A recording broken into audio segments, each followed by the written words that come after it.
Shalom, giving all praise to you. How about Shem Yahushua Shem Kakadash, the bonus the apostles.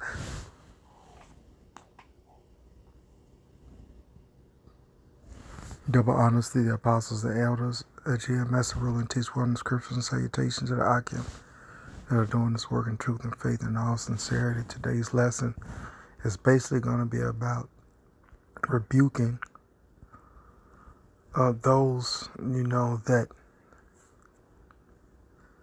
believe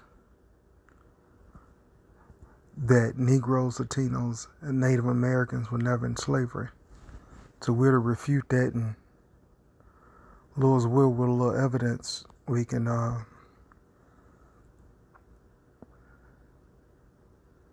expose that, because the people basically took a bag for it,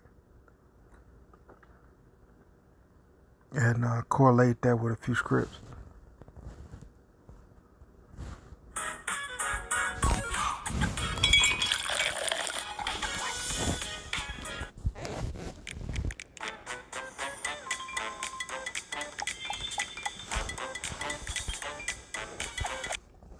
Lasting legacy.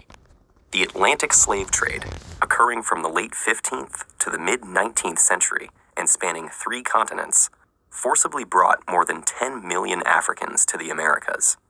The impact it would leave affected not only these slaves. Now, those so-called Africans are not Africans at all. Those so-called Africans are the Southern Kingdom. Okay? Basically, those Africans were not Africans. They were exiled from the land of Israel, mainly the Southern Kingdom, Judah, Benjamin, and Levi. Slaves and their descendants, but the economies and histories of large parts of the world. There had been centuries of contact between Europe and Africa via the Mediterranean, but the Atlantic slave trade began in the late 1400s with Portuguese colonies in West Africa and Spanish settlement of the Americas shortly after. The crops grown in the new colonies, sugarcane, tobacco, and cotton, were labor-intensive, and there were not enough settlers or indentured servants to cultivate all the new land. American natives were enslaved, but many died from new diseases, while others effectively resisted. And so, to meet the massive demand for labor, the Europeans looked to Africa. African slavery had existed for centuries in various forms. Some slaves were indentured servants, with a limited term and the chance to buy one's freedom. Others were more like European serfs. That's a lie. Majority of Israel was in slavery. Only time you was an indentured servant, you would have had to been free already. And when they came to the West Coast, when they came from the West Coast of Africa to America, they were already slaves. So, this documentary is not explaining it into its entirety. To be an indentured servant means that you would have been already free from the time that all this stuff started.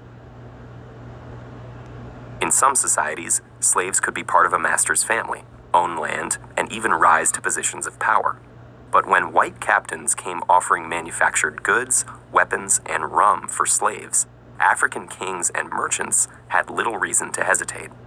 They viewed the people they sold not as fellow Africans, but criminals, debtors, or prisoners of war from rival tribes. By selling them, kings enriched their own realms and strengthened them against neighboring enemies. African kingdoms prospered from the slave trade, but meeting the Europeans' massive demand created intense competition. Slavery replaced other criminal sentences, and capturing slaves became a motivation for war rather than its result. To defend themselves from slave raids, neighboring kingdoms needed European firearms, which they also bought with slaves. The slave trade had become an arms race, altering societies and economies across the continent. As for the slaves themselves, they faced unimaginable brutality. After being marched to slave forts on the coast, shaved to prevent lice, and branded. They were loaded onto ships bound for the Americas.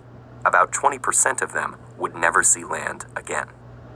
Most captains of the day were tight packers, cramming as many men as possible below deck. While the lack of sanitation caused many to die of disease and others were thrown overboard for being sick or as discipline, the captains ensured their profits by cutting off slaves' ears as proof of purchase. Some captives took matters into their own hands. Many inland Africans had never seen whites before and thought them to be cannibals, constantly taking people away and returning for more.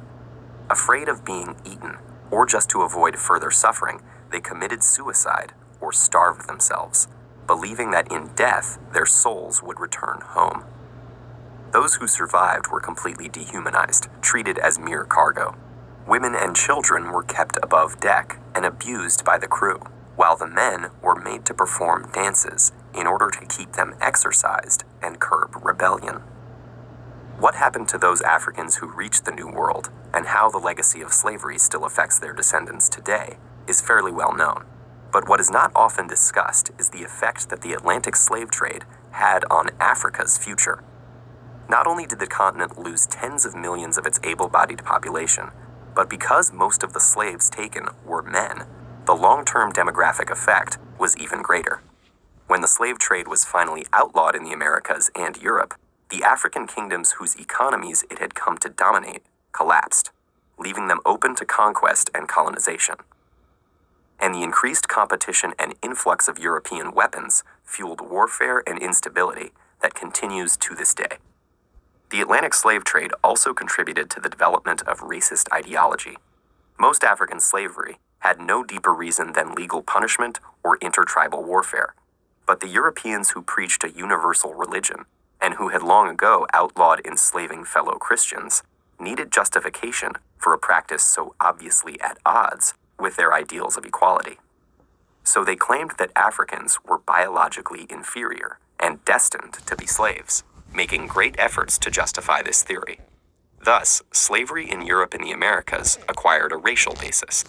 That's Esau Edom's theory, and he pushed that out into the world so that he can justify his madness, which he did not abide by any guidelines of what the world knew of slavery, making it impossible for slaves and their future descendants to attain equal status in society.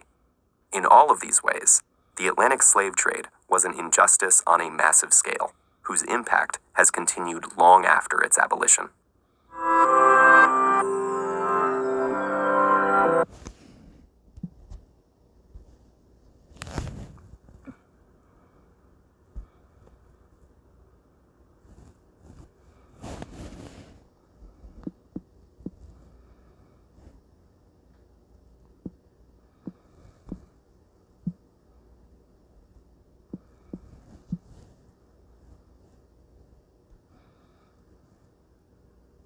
This is Deuteronomy chapter 20:68. And the Lord shall bring thee into Egypt again. Egypt meaning the state of bondage. That's basically what the word means. Okay? And the Lord shall bring thee into Egypt again with ships, by the way whereof I spake unto thee. Thou shalt see it no more again.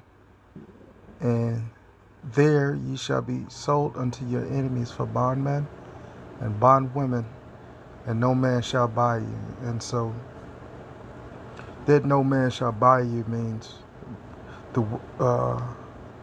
simply redeem. Okay?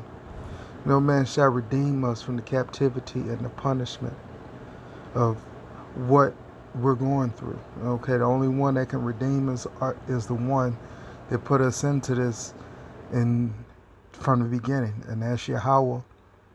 Why Yahweh shines? Because we disannulled the contract. We didn't hold up our end of the bargain as a nation.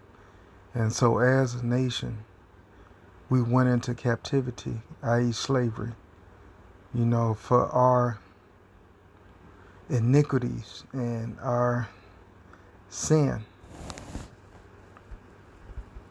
And so, just making it short and sweet, giving all praise to Yahweh, Shem, Yahweh, Shabbat, Shabbat, Kadash. Again, double honors to the apostles and elders. And Lord willing, this lesson was edifying. Until next time, Shalom.